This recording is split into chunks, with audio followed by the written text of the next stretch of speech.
Hi, it's Panda Movies here. Today, I'm going to explain the Filipino horror movie called Cinco. Warning, there are spoilers ahead. Enjoy the video.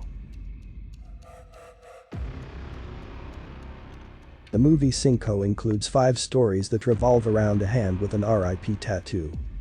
The first story, entitled Braso, Arm, is centered around 3 neophytes joining a fraternity. The scene opens with a trio, dressed in sexy lingeries for the final part of their initiation.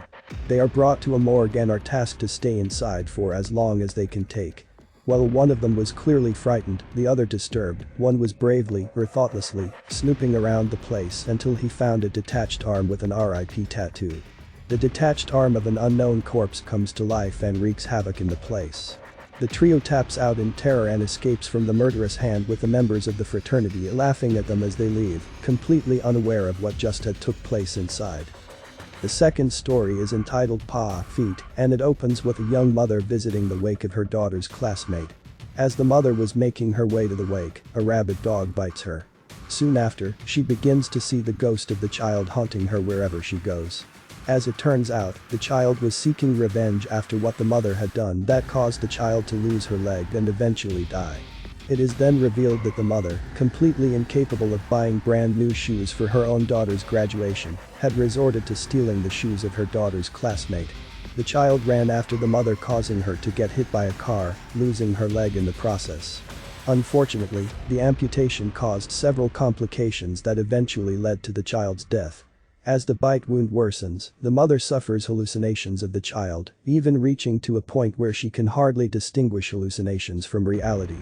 To end her suffering, she takes her daughter's beloved shoes that she stole and burns them, ending the ghost's hunting.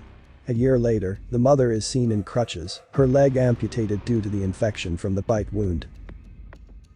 The third story is entitled Eyes, and is all about a young woman named Rose. After a typical night out with her boyfriend, their lives suddenly turn upside down when her boyfriend kills a man during a road rage. The couple quickly escape the crime scene, but not without consequences one way or another. After that traumatizing night, Rose begins to experience multiple déjà vu of the same incident. Once she was able to figure out what was happening, she tried to avoid her boyfriend killing the man. After so many failed attempts, sensing that there was no way she can change her boyfriend becoming a murderer, she shoots him instead, hitting his eye that caused his death. Just when she thought the whole nightmare was over, back in her home, she receives a call from her supposedly dead boyfriend who appears in front of her, apparently trying to kill her. Somewhere in the story, the hand with an R.I.P tattoo is shown lighting a man's cigarette. The fourth story is entitled Cocked Face, and it revolves around a successful but cold and heartless editor, Riza. Her temperament is so bad that fires the janitor, Mang Bong, because of a very simple and unintentional mistake. This isn't the first time that it happened, however, she had fired employees in the past for less. After firing the janitor, Riza is then haunted by ghastly figures when she is alone in the office. However, it is revealed that the whole thing was only a prank by the late-night shift employee, Eric, who wanted to avenge the unjust dismissal of Mang Bong. Riza was infuriated by the whole thing and fired Eric on the spot. Eric then receives a call informing him of Mang Bong's death from suicide. Riza enters the elevator, angrily yelling "You're fired" at Eric, unaware that the real ghost is behind her inside the elevator. The episode ends with Eric finding a traumatized Riza inside the elevator that eventually led her to lose her sanity. Before it transitions to the last story, a flashback of Mang Bong's suicide is shown. There, an employee that was waiting outside bought a ballot which was handed to him by a man whose hand bears the R.I.P tattoo. The fifth and final story is entitled Puzo, Heart, and features Emily, a circus woman with a long-time crush on Elvis, who works in the carnival's horror house. Emily has an unflattering appearance, so she was never noticed by Elvis in a romantic way, although the two had always been good friends.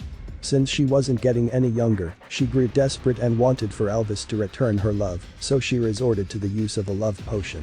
Her godmother helped her with her problem and concocted a love potion for Elvis.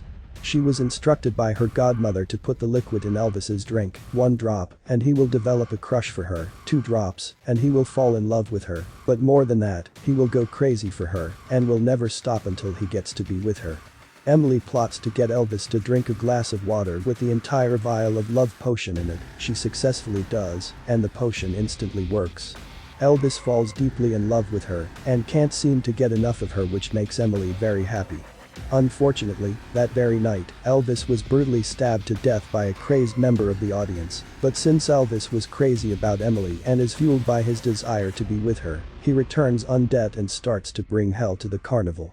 People that were trying to stop him ended up getting killed, including his girlfriend. It was up to Emily to stop him, and they began a long agonizing chase until Emily finally had the chance to cut his arm, trapping him in an excavation with tons of gravel. However, the arm comes back to life, causing Emily to have a heart attack and die. It is then revealed that the murderous arm belongs to Eric and that the R.I.P tattoo was the initials of his girlfriend.